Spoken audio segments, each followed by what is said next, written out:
আজকে অন্যরকম ধরনের একটা ভিডিও নিয়ে চলে আসলাম আপনাদের সঙ্গে। আজকে আমি একটা লুক ক্রিয়েট করব, তাও আবার শ্রীদেবী ম্যামের। আপনারা প্রথমেই থাম্বনেল দেখে আশা করি বুঝে গেছেন। তো আজকে আমি ওই লুকটা ক্রিয়েট করবার জন্য দেখতেই পাচ্ছেন বসে গিয়েছি। আর শ্রীদেবী ম্যামের যে নैनो में सपना सपनों में सजना যেই গানটা আছে না, সেই গানেরই আমি একটু লুকটা ক্রিয়েট করাবার চেষ্টা করছিলাম। মুভিটার নাম হচ্ছে হিম্মতওয়ালা। তো সেই মুভিরই একটা গান नैनो में सपना सपनों में सजना। তো ওই গানটারই আমি একটু লুক আনার চেষ্টা করছি শ্রীদেবী ম্যামের মতো। তো দেখতেই পাচ্ছেন প্রথমেই আমি শাড়ি পরে নিলাম, তারপরে সুন্দর করে শীতকাল যেহেতু তাই এখানে আমি একটা জনসন্স বেবি ক্রিম ব্যবহার করেছিলাম, তারপরে ল্যাকমির একটা ক্রিম ব্যবহার করেছিলাম, তারপরে একটা লিপস্টিক দিয়ে দিয়েছিলাম, তারপরে এখানে একটা আই শ্যাডো প্যালেট নিয়ে নিয়েছি। সেখান থেকে আমি একটু কালারটা যাতে শাড়ির সঙ্গে ম্যাচ করে এমন একটা কালার নিয়ে সুন্দরভাবে প্রথমে তো দিয়ে দিলাম, তারপরে হালকা করে সাইড থেকে ওই কালারটা দিয়েছিলাম, সোনালি কালারটা। আমি কিন্তু শ্রীদেবী ম্যামের মতো ওই যে কালো কালারের যেটা আছে, শ্রীদেবী ম্যাম যেটা করেছিলেন মানে আই শ্যাডোটা কালো কালারে দিয়েছিলেন, তো আমার কালো কালারেরটা ঠিক মানে অতটা ভালো লাগে না। এবার নিজে যেহেতু করব, আমি তো আর কোনো আর্টিস্ট নই। এবার আর্টিস্টরা করলে কি হয়, পার্লারের যারা করেন তারা কি করেন, ওদেরগুলো দেখতে ভালো লাগে, যেমন শ্রীদেবী ম্যামেরটা অনেক সুন্দর লাগছে দেখতে, কিন্তু আমি ওই রকম ক্রিয়েট করতে পারবো না, কারণ আমি তো আর আর্টিস্ট নই, তাই না? আর করতে গেলেও কেমন হবে না হবে, তাই আমি ওখানে আমার ইচ্ছা মতো একটা করে নিলাম।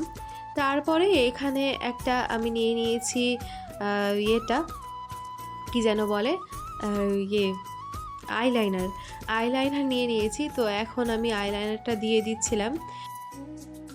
তো সেটা দিয়ে দেওয়ার পরে আমি একটু শুকিয়ে নিচ্ছিলাম, শুকিয়ে যাওয়ার পরে পরেরটা শুরু করব।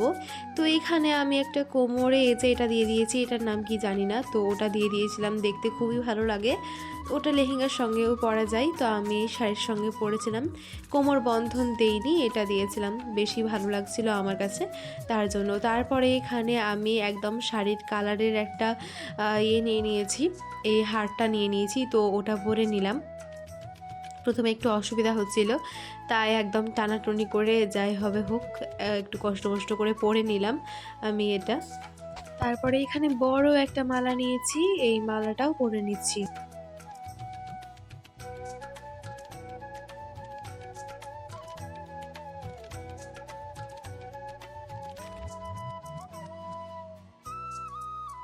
তো এখানে আমি একটা সোনার কানের দুল পরেছিলাম, তো ওই কানেরটা খুলে দিচ্ছিলাম, কারণ এটা হচ্ছে যায় না, এই যে শাড়িটা পরেছি সেই শাড়ির সঙ্গে ঠিক যায় না, একদম সিম্পল হয়ে যাচ্ছে, তার জন্য ওটা আমি খুলে দিয়েছিলাম। মা বলছিল না খুলতে, তা আমি ভাবলাম যে না, এটা খুললে অন্যরকম কানের পরলে বেশি ভালো লাগবে, তার জন্য আমি খুলে দিয়েছিলাম ওটা। তারপরে আমি এমনি একটা কানের পরেছিলাম একটু গোল টাইপের, আমি যেটা হচ্ছে মাথায় দেব টায়রাটা, সেই টায়রার ম্যাচ করে একটা কানের পরেছিলাম আমি যে কোথায় কি রাখি সামনে থাকা সত্ত্বেও আমি যেন দেখতে পাই না কিছু, তো তেমনই আমি খোঁজাখুঁজি করছিলাম কানের দুলটা কোথায় রেখেছি, তারপরে দেখছি চোখের সামনেই আছে কিন্তু খুঁজে পাচ্ছি না, এরকমটা আমার সঙ্গে প্রায়ই হয়ে থাকে। তো তারপরে আমি পেয়ে যাই কানেরটা, তারপরে আমি পরে নিই। এই কানের দুলটা পরেছিলাম একদম আমার যে ইয়েটা পরবো টায়রাটা, সেই টায়রাটার মতোই মানে এটা কানের দুলটা, তার জন্য আমি এটা পরেছিলাম, বেশ ভালো লাগছিল আমার কাছে। আপনাদের কাছে কেমন লাগছে কমেন্টে জানাতে ভুলবেন না। তো আমি একটু উঁচু করে পরে নিলাম, প্রথমে একটু অসুবিধা হচ্ছিল, তো একটু সময় লাগলো, তাও আমি পরে নিলাম। আর একটা কানে পরে নিব এবার। তো আমার এবার কমপ্লিট, এবার হচ্ছে চুল নিয়ে পড়তে হবে আমাকে। এবার চুলটা ভালোভাবে আঁচড়িয়ে নিচ্ছি। এবার আমার যত সমস্যা এই চুলের জন্য হয়, কারণ এই চুল কি ডিজাইন করব, ছোট চুলে ডিজাইন বেশ ভালো আসে, কিন্তু বড় চুলে কোনো রকম ডিজাইন অতটা ভালো আসে না, তাও কষ্ট করে আমি একটু করে নিয়েছিলাম কি করব তাই ভেবে। তো একদমই সিম্পল, চুলটাকে ঘুরিয়ে পেঁচিয়ে ক্লিপ দিয়ে নিয়েছিলাম, ব্যাস আমার হয়ে গেল হেয়ার স্টাইল। তো যাই হোক, তারপরে এখানে আমি এই যেটা মেইন মানে আমার সাজে যেটা মেইন জিনিস সেটা হচ্ছে টায়রাটা, তো এটা আমি দিয়ে নিয়েছিলাম। শ্রীদেবী ম্যামও এইরকম একটা টায়রা পরে আছেন, তো আমি ভাবলাম এরকম একটা পরলে খুব ভালো লাগবে, তার জন্য পরে নিচ্ছিলাম। পরতে একটু অসুবিধা হচ্ছিল, তাও কষ্ট মষ্ট করে পরে নিয়েছিলাম। এই যে এই চুল চলে আসছে, এই চলে আসছে, কী যে অসুবিধা হচ্ছিল, তাও কষ্ট মষ্ট করে পরে নিয়েছিলাম। 14 জায়গায় 14টা ক্লিপ দিয়েছিলাম। তো যাই হোক, তারপরে যেটা আরও একটা মেন জিনিস, সেটা হচ্ছে এই যে এই মুকুটটা। তো এটাও এখন পরে নিব। এটাই হচ্ছে সাজের মেন জিনিস বলতে গেলে, কারণ এটাতেই হচ্ছে একদম লুকটা সুন্দর আসে। তো এখন আমি একদম রেডি হয়ে গিয়েছি। ওহ নো, এখন আমি রেডি হইনি, আরও একটা জিনিস বাকি আছে। সেটা হচ্ছে এই যে এই ওড়নাটা আমি এবার আমার মাথায় সুন্দরভাবে দিয়ে দেবো, তারপরে একেবারে দেখা করছি। ওকে, তো এই যে আমার ফাইনাল লুক, আমি একদম রেডি হয়ে গিয়েছি। আমাকে কেমন লাগছে অবশ্যই কমেন্টে জানাতে ভুলবেন না। তো এই যে আমার একটা নাচ ছিল সেদিন, তো এই নাচটার জন্যই কিন্তু আমি এই শ্রীদেবী লুকটা ক্রিয়েট করেছিলাম। তো আমার মানে ফুল লুকটা আমি দেখিয়ে দিলাম, এই মঞ্চের লুকটাই দেখিয়ে দিয়েছিলাম। তো আমি এরকমভাবে সেজেছিলাম, ধুতি শাড়ি পরেছিলাম।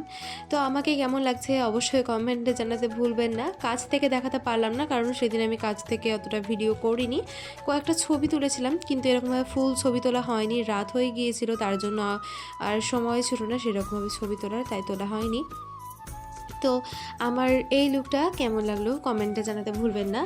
এই নাচের ভিডিওটাতে আমি কোনো রকম গানের মিউজিক দিতে পারলাম না, আমি শুধুমাত্র নাচের ভিডিওটাই দিলাম, কারণ সমস্যা হবে তার জন্য।